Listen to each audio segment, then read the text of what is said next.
শুরুতে জানিয়ে দেব প্রথম মুখোমুখি বিতর্ক, ট্রাম্পকে আক্রমণ করলেন জো বাইডেন। জানিয়ে দেব মাল্টি ওয়ারহেড ক্ষেপণাস্ত্রের পরীক্ষা সফলভাবে সম্পন্ন হয়েছে দাবি উত্তর কোরিয়ার। এছাড়া রয়েছে গাজা যুদ্ধে ইসরায়েলকে 6.5 বিলিয়ন সহায়তা দিল যুক্তরাষ্ট্র। এদিকে নিজেদের নাগরিকদের লেবানন ভ্রমণে বিরত থাকার আহ্বান যুক্তরাষ্ট্রের। সর্বশেষ রয়েছে ভারতে ঘৃণা ভাষণ উদ্বেগজনক হারে বেড়েছে অভিযোগ যুক্তরাষ্ট্রের। প্রথম মুখোমুখি বিতর্ক, ট্রাম্পকে আক্রমণ করলেন বাইডেন। চলতি বছরের নভেম্বরে অনুষ্ঠিত হবে মার্কিন প্রেসিডেন্ট নির্বাচন। এই নির্বাচনে আগের বারের মতো প্রথমবারের মতো মুখোমুখি বিতর্কে অংশ নিলেন রিপাবলিকান দলের সাবেক প্রেসিডেন্ট ডোনাল্ড ট্রাম্প ও ডেমোক্রেটিক দলের বর্তমান প্রেসিডেন্ট জো বাইডেন।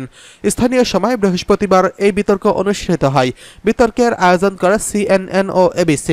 CNN-এর আটলান্টা স্টুডিওতে এই বিতর্কটি অনুষ্ঠিত হয়। বিতর্ক মঞ্চে উঠলে প্রথা অনুসারে করমর্দন করেন ট্রাম্প ও বাইডেন। বিতর্কে বাইডেনের কাছে প্রশ্ন রাখা হয়, যুক্তরাষ্ট্রের সীমান্ত সংকটে কেন ভোটাররা তাদের উপর আস্থা রাখবেন। জবাবে বাইডেন বলেন, মার্কিন কংগ্রেসের একটি দ্বিদলীয় সীমান্ত বিল পাশ করার জন্য তার প্রশাসন অনেক চেষ্টা করছে। আবাসন নিয়ে সাবেক মার্কিন প্রেসিডেন্ট ট্রাম্পের আমলে পদক্ষেপের সমালোচনা করেন বাইডেন।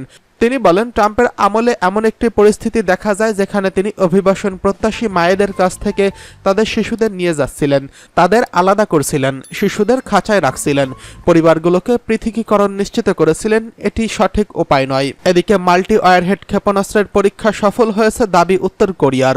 একটি মাল্টি ওয়ারহেড ক্ষেপণাস্ত্রের পরীক্ষা সফলভাবে সম্পন্ন হয়েছে বলে দাবি করেছেন উত্তর কোরিয়া। এটি একটি অত্যাধুনিক অস্ত্র। যুক্তরাষ্ট্রের ক্ষেপণাস্ত্রের প্রতিরক্ষাকে চ্যালেঞ্জ করতে পারলেও ধারণা করা হচ্ছে। তবে এই দক্ষিণ কোরিয়া এবং জাপান দাবি করেছিল যে উত্তর কোরিয়ার ওই ক্ষেপণাস্ত্রের পরীক্ষা সফল হয়নি। উত্তর কোরিয়ার বার্তা সংস্থা KCNA জানিয়েছে, পিয়ংইয়ং বুধবার স্বতন্ত্র মোবাইল ওয়ারহেড সফলভাবে পরীক্ষা সম্পন্ন করেছে। ওয়ারহেডগুলো 3টি স্থানে লক্ষ্যবস্তুতে সঠিকভাবে আঘাত এনেছে এবং ক্ষেপণাস্ত্র থেকে পৃথক হওয়া অংশ রাডারের মাধ্যমে যাচাই করা হয়েছে।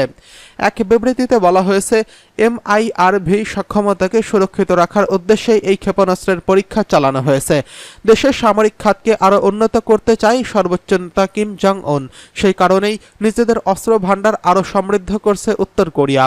এদিকে দক্ষিণ কোরিয়া ও যুক্তরাষ্ট্রের সামরিক বাহিনী এক যৌথ বিবৃতিতে জানিয়েছেন, KCN-এর প্রতিবেদনে বলা হয়েছে, ক্ষেপণাস্ত্রের পরীক্ষা সেই রকম হয়নি। ক্ষেপণাস্ত্রটি উৎক্ষেপণের শুরুতেই বিধ্বস্ত হয়েছে এবং এর পরীক্ষা সফল হয়নি। এর আগে দক্ষিণ কোরিয়ার সামরিক বাহিনী জানায়, উত্তর কোরিয়া বুধবার সাগরের দিকে একটি ব্যালিস্টিক ক্ষেপণাস্ত্র নিক্ষেপ করেছে। সেই সময় দেশটির জয়েন্ট চিফ অফ স্টাফ জানায়, তারা ক্ষেপণাস্ত্রের বিষয়টি শনাক্ত করেছে। তবে এ বিষয়ে বিস্তারিত কিছু জানানো হয়নি। জাপানের প্রধানমন্ত্রী ফুমিও কিশিদার কার্যালয় সামাজিক যোগাযোগ মাধ্যমের এক পোস্টে নিশ্চিত করেন যে উত্তর কোরিয়া একটি সন্দেহভাজন ব্যালিস্টিক ক্ষেপণাস্ত্র উৎক্ষেপণ করেছে। তবে উত্তর কোরিয়া সন্দেহভাজন ওই ব্যালিস্টিক ক্ষেপণাস্ত্র জাপানের দিকে আসবে এমন মনে করছেন না তারা।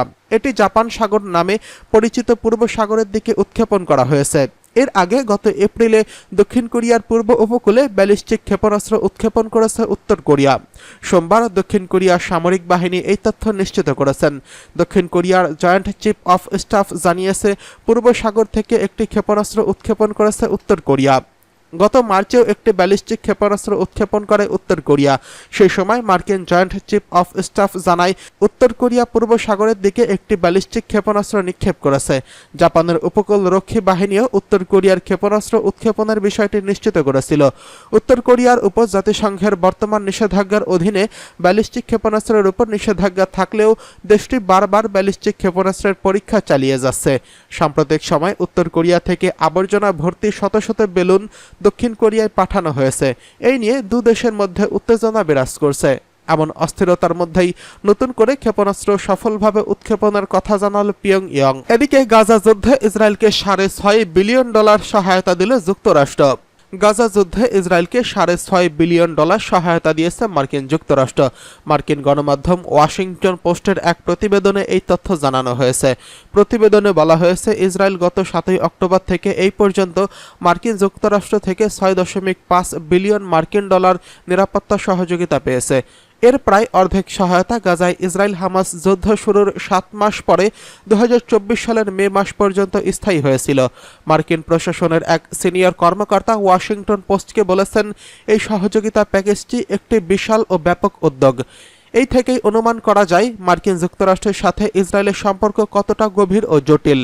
এই সহযোগিতা প্যাকেজেই ছিল চলতি সপ্তাহে ওয়াশিংটনে ইসরায়েলের প্রতিরক্ষামন্ত্রী ইয়েভ গ্যালান্ট এবং তার প্রতিনিধি দলের সঙ্গে কথোপকথনের বিষয়। এদিকে নিজেদের নাগরিকদের লেবানন ভ্রমণে বিরত থাকার আহ্বান যুক্তরাষ্ট্রের। নিজেদের নাগরিকদের লেবাননে ভ্রমণের সতর্কতা জারি করেছে যুক্তরাষ্ট্র। মূলত লেবানন ভ্রমণ থেকে তাদের বিরত থাকার আহ্বান জানানো হয়েছে, কারণ লেবানন সীমান্তে হিজবুল্লাহর সঙ্গে ইসরায়েলের উত্তেজনা চরম পর্যায়ে রয়েছে। লেবাননের পরিস্থিতি অবনতি এবং মার্কিন দূতাবাসের এক বিজ্ঞপ্তিতে জানিয়েছে, লেবানন ভ্রমণ করার ক্ষেত্রে নাগরিকদের সর্বোচ্চ বিবেচনার কথা আমরা স্মরণ করিয়ে দিচ্ছি। বিশেষ করে যুক্তরাষ্ট্রের নাগরিকদের লেবাননে দক্ষিণ ও সিরিয়া সীমান্ত ও শরণার্থী ক্যাম্পের কাছাকাছি যেতে নিষেধ করা হয়েছে। এর আগে নিজেদের নাগরিকদের লেবানন ছাড়ার আহ্বান জানান জার্মানি ও নেদারল্যান্ডস। সাম্প্রতিক মাসগুলোতে লেবাননে ইরান সমর্থিত সামরিক সংগঠন হিজবুল্লাহর বিরুদ্ধে সর্বাত্মক যুদ্ধ ঘোষণা করেছে ইসরায়েল। এরই মধ্যে লেবাননে হামলায় চালানোর অনুমোদন ও বৈধতা দিয়েছে দেশটির প্রতিরক্ষা বাহিনী আইডিএফ। কিন্তু এর বিরুদ্ধে ইসরায়েলে সতর্ক করে দিল তাদের মিত্র এই দুই দেশ যুক্তরাষ্ট্র ও জার্মানি। সতর্ক করেছে তুরস্কও। যুক্তরাষ্ট্র ও জার্মানি এবং তুরস্ক সবাই মিলে ইসরায়েলের পরিকল্পনা নিয়ে উদ্বেগ প্রকাশ করেছে। বার্লিনের ওই ওয়াশিংটন জানিয়েছে, যুদ্ধ আরও প্রসারিত হওয়ার ফলাফল কী হতে পারে তা নিয়ে উদ্বিগ্ন তারা। এদিকে লেবাননকে সমর্থন করে তুরস্কের আঞ্চলিক শক্তিগুলোকে একইভাবে লেবাননের পাশে দাঁড়ানোর আহ্বান জানিয়েছেন।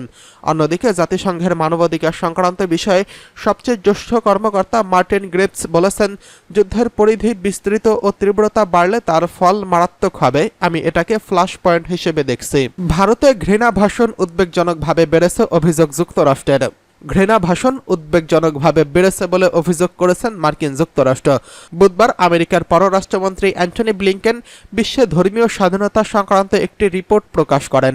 রিপোর্টে প্রকাশ করে তিনি জানান, ধর্মীয় স্বাধীনতার বিষয়টি গোটা বিশ্বে এখন বহু মানুষের কাছে স্বীকৃত হয়নি। একই সাথে তিনি জানান, ধর্মীয় স্বাধীনতাকে রক্ষা করতে কঠোর পদক্ষেপ নেওয়া উচিত। ব্লিংকেন কথায় উঠে আসে ভারতের কথা। তিনি বলেন, আমরা দেখেছি ঘৃণা ভাষণ, ধর্মান্তরীণ বিরোধী আইন, সংখ্যালঘুদের বাড়ি এবং উপাসনালয় ভাঙার ঘটনা ভারতে উদ্বেগজনকভাবে বৃদ্ধি পেয়েছে। একই সঙ্গে গোটা বিশ্বের মানুষ ধর্মীয় স্বাধীনতা রক্ষায় কঠোর পরিশ্রম করেছেন। রিপোর্টে বলা হয়েছে, এই বিষয়গুলো নিয়ে আমেরিকার শীর্ষ কর্মকর্তা ধারাবাহিকভাবে নয়াদিল্লির সঙ্গে কথা বলেছেন। উল্লেখ্য, লোকসভা নির্বাচন প্রচারে সব দলের বেশ কয়েকজন নেতা ও নেত্রীর বিরুদ্ধে ঘৃণা ভাষণ দেওয়ার অভিযোগ উঠেছে। রাজস্থানের একটি নির্বাচনী জনসভা থেকে প্রধানমন্ত্রী নরেন্দ্র মোদীর একটি বক্তব্য নিয়ে বিতর্ক দেখা যায়। কংগ্রেসের তরফ থেকে দাবি করা হয় যে প্রধানমন্ত্রী সরাসরি বিভাজনে উস্কানি দিচ্ছেন। বিজেপি অবশ্য অভিযোগ অস্বীকার করে পাল্টা কংগ্রেসকেই আক্রমণ করে। গত বছরে আমেরিকার ধর্মীয় স্বাধীনতা সংক্রান্ত রিপোর্টে ভারতের বহুতত্ত্ববাদ, সংখ্যালঘুদের নিরাপত্তা নিয়ে উদ্বেগ প্রকাশ করা হয়েছিল। ভারত অবশ্য ওই রিপোর্টে ভুল তথ্যের ভিত্তিতে দেওয়া সিদ্ধান্ত বলে খারিজ করে দেয়।